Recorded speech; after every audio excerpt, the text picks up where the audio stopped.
하신 말씀이로다. 한 마음으로 힘써 나가세. 한 마음으로 힘써 싸우세. 악한 마음의 군사들과 힘써 싸워서 승전보를 울리기까지.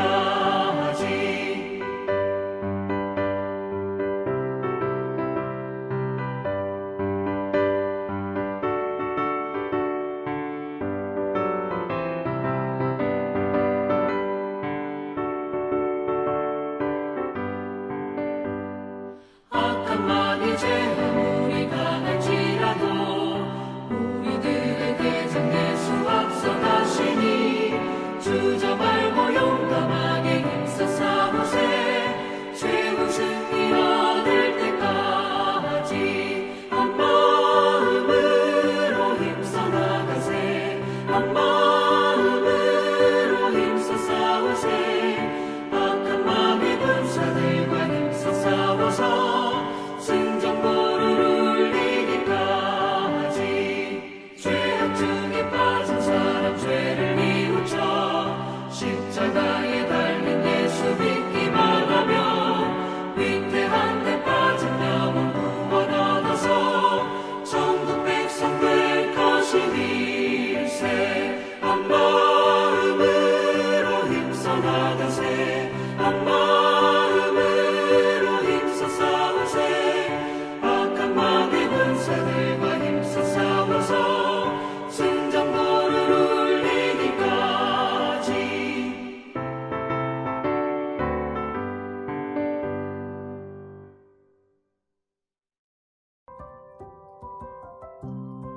8월 26일 오늘의 말씀은 예레미야 25장 30절에서 38절입니다.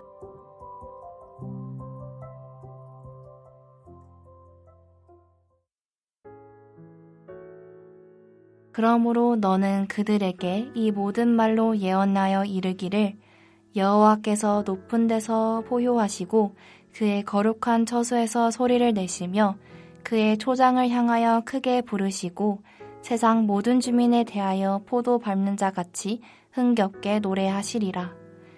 요란한 소리가 땅 끝까지 이름은 여호와께서 뭇 민족과 다투시며 모든 육체를 심판하시며 악인의 칼을 내어 주셨음이라. 여호와의 말씀이니라. 만군의 여호와께서 이와 같이 말씀하시니라. 보라, 재앙이 나서 나라에서 나라에 미칠 것이며 큰 바람이 땅 끝에서 일어날 것이라. 그날에 여호와에게 죽임을 당한 자가 땅 이 끝에서 땅 저 끝에 미칠 것이나 그들을 위하여 애국하는 자도 없고 시신을 거두어 주는 자도 없고 매장하여 주는 자도 없으리니 그들은 지면에서 분토가 되리로다. 너희 목자들아 외쳐 애곡하라. 너희 양떼의 인도자들아 잿더미에서 뒹굴라. 이는 너희가 도살 당할 날과 흩음을 당할 기한이 찼음인즉 너희가 귀한 그릇이 떨어짐같이 될 것이라. 목자들은 도망할 수 없겠고 양떼의 인도자들은 도주할 수 없으리로다. 목자들이 부르짖는 소리와 양떼의 인도자들이 애곡하는 소리여 여호와가 그들의 초장을 황폐하게 함이로다. 평화로운 목장들이 여호와의 진노하시는 열기 앞에서 적막하게 되리라. 그가 젊은 사자같이 그 굴에서 나오셨으니 그 호통치시는 분의 분노와 그의 극렬한 진노로 말미암아 그들의 땅이 폐허가 되리로다 하시니라. 반갑습니다. 토요일 설교를 하다 보니 한 달에 한 번씩은 꼭 이런 표현을 사용하는 것 같은데 벌써 8월의 마지막 토요일입니다. 무덥고 또 비 오는 가운데 이번 한 주간을 보내시느라 대단히 수고가 많으셨고 또 오늘도 하나님의 말씀 앞에 나오신 여러분을 환영하고 축복합니다. 7월 6일부터 시작했던 예레미야 묵상이 오늘로 일단락 되고 26장부터 52장까지는 내년에 다시 묵상하게 됩니다. 축하드리고 고생하셨습니다. 그러나 또 생각해보면 이런 기회가 아니면 우리가 언제 또 이렇게 예레미야 말씀을 자세하게 또 길게 읽고 묵상할 수 있겠습니까? 예레미야 1장부터 25장까지의 내용을 두 단어로 조리라고 한다면 그것은 심판, 예언이라고 할 수 있습니다. 예레미야는 유다 백성의 죄악, 즉 우상 숭배와 불의를 책망하며 이 악한 길에서 돌이키지 않으면, 이 악한 길에서 돌이켜 하나님께로 돌아오지 않으면 하나님이 심판하실 거라고 경고했습니다. 25장 3절과 4절의 표현을 빌리자면 하나님은 예레미야를 통해 꾸준히 끊임없이 책망과 경고의 말씀을 전했지만 유다 백성은 한결같이 말씀을 듣지 않았습니다. 아니, 들으려고도 하지 않았습니다. 25장 4절 말씀입니다. 그러므로 여호와께서 그의 모든 종 선지자를 너희에게 끊임없이 보내셨으나 너희가 순종하지 아니하였으며 귀를 기울여 듣지도 아니하였도다. 왜 유다 백성은 예레미야가 꾸준히 전하는 하나님의 말씀을 듣지 않은 것입니까? 예레미야가 전하는 하나님의 말씀은 듣기 싫고 불편한 말씀이었기 때문입니다. 예레미야를 제외한 모든 선지자와 제사장들이 예레미야와는 반대로 듣기 좋은 말씀, 듣기 편한 말씀을 전했기 때문입니다. 예레미야가 전한 메시지의 핵심은 하나님이 유다 백성의 죄 때문에 진노하셨고 그래서 그들이 돌이키지 않으면 징계하신다는 것이었습니다. 이에 반해 거짓 선지자와 제사장들이 전한 메시지의 핵심은 무엇이었습니까? 하나님이 유다 백성의 죄를 용서하셨으며 그래서 그들을 지켜주시고 평안을 주신다는 것이었습니다. 오늘 우리는 예레미야서를 읽으면서 당시의 유다 백성들이 예레미야가 전하는 참 예언이 아닌 거짓 선지자들이 전하는 거짓 예언을 듣고 따르는 유다 백성들의 그 어리석음을 우리는 지적하고 비판하지만 만일 우리가 그 시대에 살았다면 과연 우리는 누구의 말을 들었을까요? 아니, 그 시대까지 갈 것도 없고 오늘 우리는 어떤 말씀에 귀를 기울이며 어떤 말씀을 듣고 따르고 있습니까? 우리는 내가 듣기 좋은 말씀, 내가 듣기 편한 말씀, 내가 듣고 싶은 말씀이 아니라 하나님이 우리에게 들려주시기를 원하는 말씀을 들어야 합니다. 우리는 거짓 선지자들이 전하는 거짓 평강의 메시지를 듣고 악한 길을 고집하다가 심판에 이르게 된 유다 백성들을 우리의 반면 교사로 삼아야 합니다. 하나님은 끊임없이 악한 길에서 돌이키라고 말씀하셨지만 유다 백성이 악한 길에서 돌이키지 않았기에 악한 길에서 돌이키지 않는 유다 백성을 심판하시기로 결정하셨습니다. 그런 맥락에서 심판은 하나님이 내리시는 것이기도 하지만 유다 백성이 자초한 것이라고도 할 수 있습니다.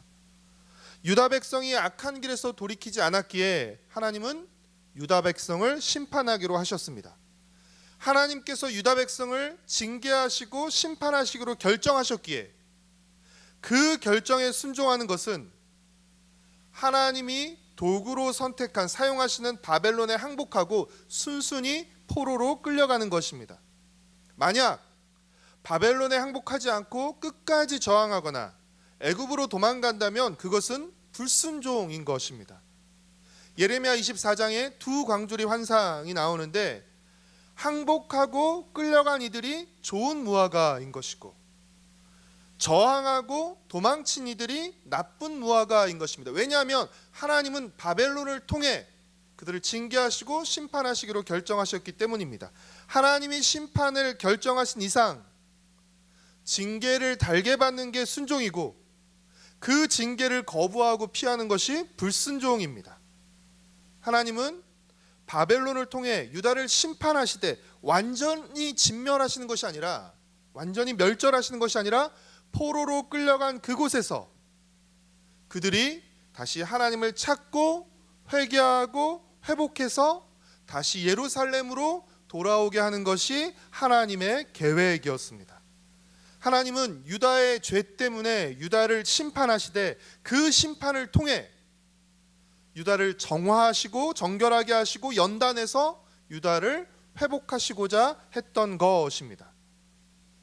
예레미야 25장에서 유다에 대한 심판을 말한 뒤에 이어서 유다 주변에 있는 열방들에 대한 심판도 예언하는데, 이 열방들에 대한 하나님의 심판은 하나님이 이스라엘만의 하나님이 아니시라 모든 나라의 하나님이신 것을 의미합니다.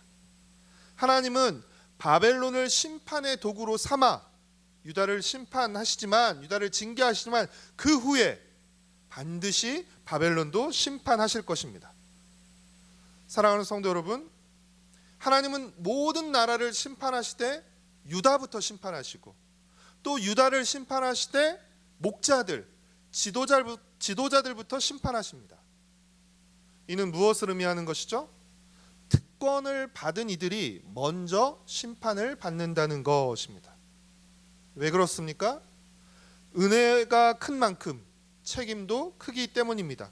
온 열방의 모든 족속의 모델하우스와 샘플이 되어야 할 유다가 하나님 백성답게 살지 못했기에 먼저 심판을 받는 것이며, 백성들에게 모범을 보이고 바르게 이끌어야 할 지도자들이 그렇게 하지 못했기에 먼저 지도자들이 심판을 받는 것입니다.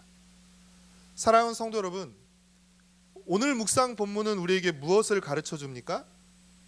하나님은 우리의 보호자이시지만 우리가 하나님을 떠나고 하나님을 등지면 하나님은 얼마든지 우리의 대적자가 될 수도 있다는 사실을 우리에게 가르쳐 줍니다.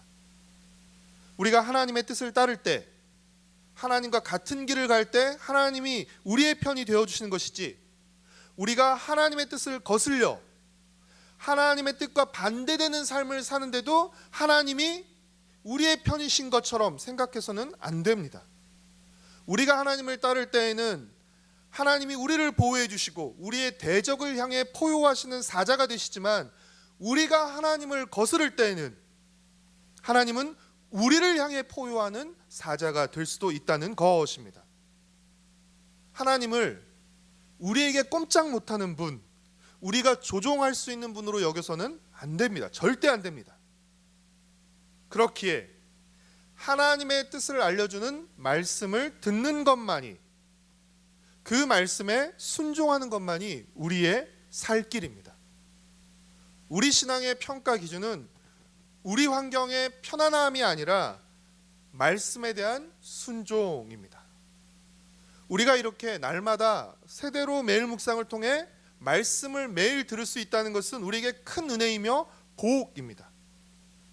아무쪼록 꾸준히 끊임없이 우리에게 말씀하시는 하나님의 말씀을 귀 기울여 잘 듣고 그 말씀을 따름으로 하나님과 같은 편이 되고 하나님과 같은 길을 걸을 수 있게 되기를 바랍니다. 심판이 아닌 복을 통해서 하나님의 하나님 되심을 드러내는 복된 하나님의 사람으로 살아가시기를 축복하고 소망합니다. 기도하겠습니다. 사랑하는 주님, 날마다 꾸준히 그리고 끊임없이 우리에게 말씀해 주셔서 감사합니다. 주님, 이 말씀을 가벼이 여기지 않게 허락하여 주시고, 내가 듣기 좋은 말씀, 듣기 쉬운 말씀, 듣기 편한 말씀만 듣는 것이 아니라 하나님이 나에게 하시고 싶은 말씀, 나에게 들려주시는 그 말씀을 잘 들을 수 있게 허락하여 주시옵소서. 하나님, 예레미야 시대뿐 아니라 오늘 이 시대에도 거짓 평강과 거짓 축복과 거짓 안전을 말하는 거짓 예언자들의 말들이 무성합니다. 하나님, 잘 분별할 수 있게 허락하여 주옵시고, 정말로 하나님의 뜻이 무엇인지, 하나님이 원하시는 것이 무엇인지, 내가 하나님과 같은 길을 걷고 있는 것인지, 하나님과 같은 편이 되어 살고 있는지, 하나님이 나를 향해 미소를 짓고 계신지, 하나님, 그것을 먼저 살피고 또 그 하나님과 동행하는 하나님 우리가 될 수 있도록 주님 은혜를 베풀어 주시옵소서. 우리 개개인이 날마다 하나님 말씀 듣기를 힘쓸 수 있게 허락하여 주옵시고, 그 말씀을 따라 우리의 하루하루, 우리의 한 걸음 한 걸음을 내디디며 살아갈 수 있게 허락하여 주시옵소서. 사랑하는 주님, 내일은 우리 공동체가 함께 모여 예배드리는 복된 주일입니다. 주님, 우리 공동체와 우리 각자에게 하시는 주님의 말씀을 잘 들을 수 있게 하시고 깨달을 수 있게 하시고, 그 말씀에 순종함으로 그 말씀을 통해 주시고자 하는 하나님의 복과 은혜를 누리는 우리 모든 성도들 될 수 있도록 주님 은혜를 베풀어 주시옵소서. 또 성도들이 만나 함께 나누는 믿음의 교제를 통해서 서로를 격려하고 서로를 위로하고 서로를 북돋아 줄 수 있도록 주님, 우리의 내일 모든 예배와 또 만남과 대화와 그 모든 시간 가운데 주님 은혜를 베풀어 주시옵소서. 주님께 감사드리오며 예수님의 이름으로 기도드렸습니다. 아멘. 하늘에 계신 우리 아버지여, 이름이 거룩히 여김을 받으시오며 나라가 임하시오며 뜻이 하늘에서 이루어진 것 같이 땅에서도 이루어지이다. 오늘 우리에게 일용할 양식을 주시옵고 우리가 우리에게 죄 지은 자를 사하여 준 것 같이 우리의 죄를 사하여 주시옵고 우리를 시험에 들게 하지 마시옵고 다만 악에서 구하시옵소서. 나라와 권세와 영광이 아버지께 영원히 있사옵나이다. 아멘.